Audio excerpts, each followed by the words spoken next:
देहरादून में 12 नवंबर की रात हुए भीषण सड़क हादसे में दिन प्रतिदिन नए खुलासे हो रहे हैं। अब कहा जा रहा है कि 12 नवंबर की रात जिस गाड़ी का हादसा हुआ उसकी रफ्तार 154 किलोमीटर प्रति घंटे की थी। टोयोटा कंपनी की जांच टीम ने यह आशंका जताई है कि शायद ब्रेक के नीचे पानी की बोतल आने की वजह से ब्रेक नहीं लगा और हादसा हुआ।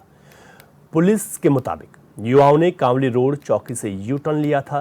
11 जगहों पर कैद सीसीटीवी के जरिए यह पता चला है कि युवाओं ने ओएनजीसी चौक के पास मात्र 14 सेकंड में 600 मीटर की दूरी तय की, जिससे अंदाजा लगाया गया है कि गाड़ी की रफ्तार 154 किलोमीटर प्रति घंटे की रही होगी।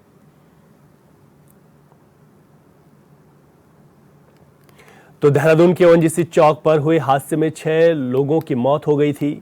11 जगहों के सीसीटीवी में गुजरती हुई इनोवा कार दिखाई दी गई। युवाओं की कार ने कांवली रोड चौकी से यू टर्न लिया था। कार का करीब 6 किलोमीटर का रूट भी सामने आया है। 14 सेकंड में 600 मीटर की दूरी पार की गई। रफ्तार करीब 154 किलोमीटर प्रति घंटा बताई जा रही है। 5 दिन बाद कार की जांच के लिए टोयोटा के विशेषज्ञों की टीम पहुंची थी, जिन्होंने इन तमाम चीजों का खुलासा किया है। तो 12 नवंबर की रात को देहरादून की सड़कों पर एक दर्दनाक हादसा हुआ। 6 छात्रों की इसमें जान चली गई थी। अब यहां पर कई खुलासे हुए। 14 सेकंड में 600 मीटर की दूरी तय की गई टोयोटा कार के द्वारा, यह कहा गया है। तो ऐसे में यह माना जा सकता है कि जो कार की रफ्तार थी वो 154 किलोमीटर प्रति घंटा की थी और इसी वजह से भीषण हादसा हुआ कि पलक झपकते ही 6 जाने चले गई। तो कई खुलासे हो रहे हैं। यह भी कहा जा रहा है कि कार के नीचे ब्रेक में पानी की बोतल आ गई, जिस वजह से ब्रेक नहीं लगे। तो कई चीजें सामने आई हैं जांच में, लेकिन इतना है कि 12 नवंबर को जो हादसा देहरादून की सड़क पर हुआ, ओएनजीसी चौक पर हुआ, उसने सबको दहला दिया। अधिक जानकारी के साथ हमारे संवाददाता हिमांशु गौड़ हमारे साथ लाइव जुड़ गए हैं। हिमांशु, इस दर्दनाक घटना से अभी कोई भी उबर नहीं पाया है और ऐसे में नई नई चीजें भी सामने निकल कर आ रही हैं। जो विशेषज्ञों की टीम ने कई खुलासे किए हैं, कैसे उसको समझा जा सकता है और कितनी बड़ी लापरवाही यहाँ पर इनके द्वारा रही है?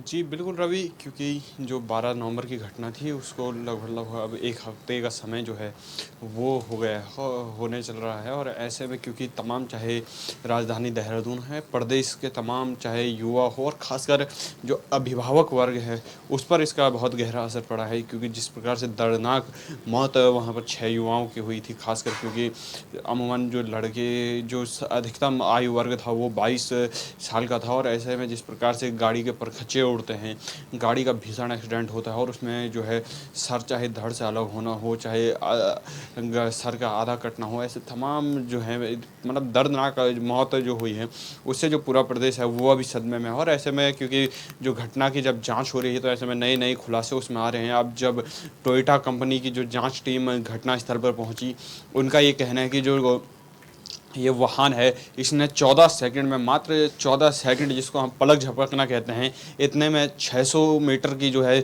दूरी तय की थी। और लगभग आप समझ सकते हैं कि इसकी जो रफ्तार उस समय रही होगी करीबन 153 किलोमीटर पर घंटा जो है कंपनी अंदेशा जता रही है कि जो रफ्तार वाहन की रही है वो 154 किलोमीटर प्रति घंटे की रही है। लगभग ओवर जो स्पीडिंग का जो मात्रक है उस पर पूरी तरह गाड़ी थी। और एक जांच टीम ने जो दूसरा खुलासा किया है कि जब एक्सीडेंट के समय जो है घटनास्थल पर जब ब्रेक मारने की कोशिश की गई थी तो उसमें जो पानी की बोतल है वो ब्रेक के नीचे आ गई थी और ब्रेक जो है सही ढंग से काम नहीं कर पाए। ये खुलासा यहाँ पर हैं। और कहीं ना कहीं इससे जो है पुलिस प्रशासन में जो है हड़कंप जरूर मचा हुआ है। तमाम जो पुलिस वर्ग हो, चाहे एसपी सिटी प्रमोद कुमार हो, एसएसपी देहरादून अजय सिंह हो, लगातार जांच कर रहे हैं। हालांकि उस दिन घटनास्थल पर भी समय से पुलिस की टीम पहुंची थी और कहीं सीसीटीवी खंगाले जा रहे हैं, किन मार्गों से ये वाहन गया उनको खंगाला जा रहा है, वाहन की गति क्या रही। युवाओं ने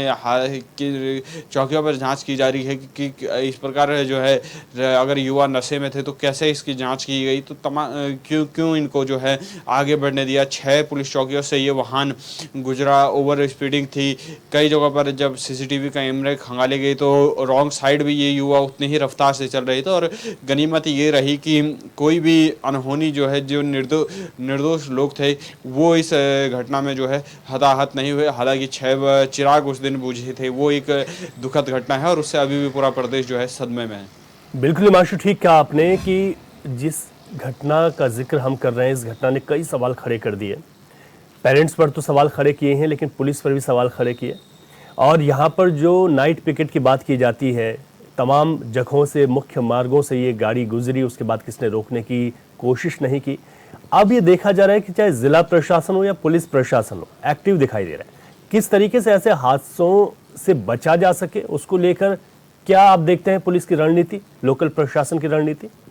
जी बिल्कुल रवि, जब से ये घटना हुई है तब से जिलाधिकारी देहरादून हो या एसएसपी देहरादून हो, अब अलर्ट मोड पर हैं। मैं बात करें रात को, आप अगर 9 बजे घंटा घर से निकलते हैं तो घंटा घर पर आप सघन चेकिंग अभियान चलाया जा रहा है। इसी के साथ ही आप घंटा घर से ऊपर आप दिलाराम चौक पर चलते हैं तो वहाँ पर सघन चेकिंग अभियान चलाया जा रहा है। इसी के साथ ही गढ़ी कैंट हुआ, मसूरी रोड हुआ, आपका हरा वाला बाईपास हुआ, हरिद्वार बाईपास जो है, इसी के साथ ही क्लेमेंट टाउन में जो है सघन चेकिंग अभियान चलाया जा रहा है। लगातार पूछताछ की जा रही है और खासकर जो युवा वर्ग है उससे ये जरूर पूछा जा रहा है कि कहाँ आप जा रहे हैं, कि क्या आपका मकसद है और किस प्रकार से जो है ये आपकी गतिविधियां हैं जो है अल्कोहल की मात्रा शरीर में है या नहीं है, उसकी जांच की जा रही है। कोई ड्रंक एंड ड्राइव का कोई केस ना हो, उस पर लगातार सघन चेकिंग अभियान चलाई जा रही है और लगातार चालानी कार्यवाही भी इसमें जो है निरंतर गतिमान है। ठीक है हिमांशु, बहुत शुक्रिया आपका जानकारी के लिए।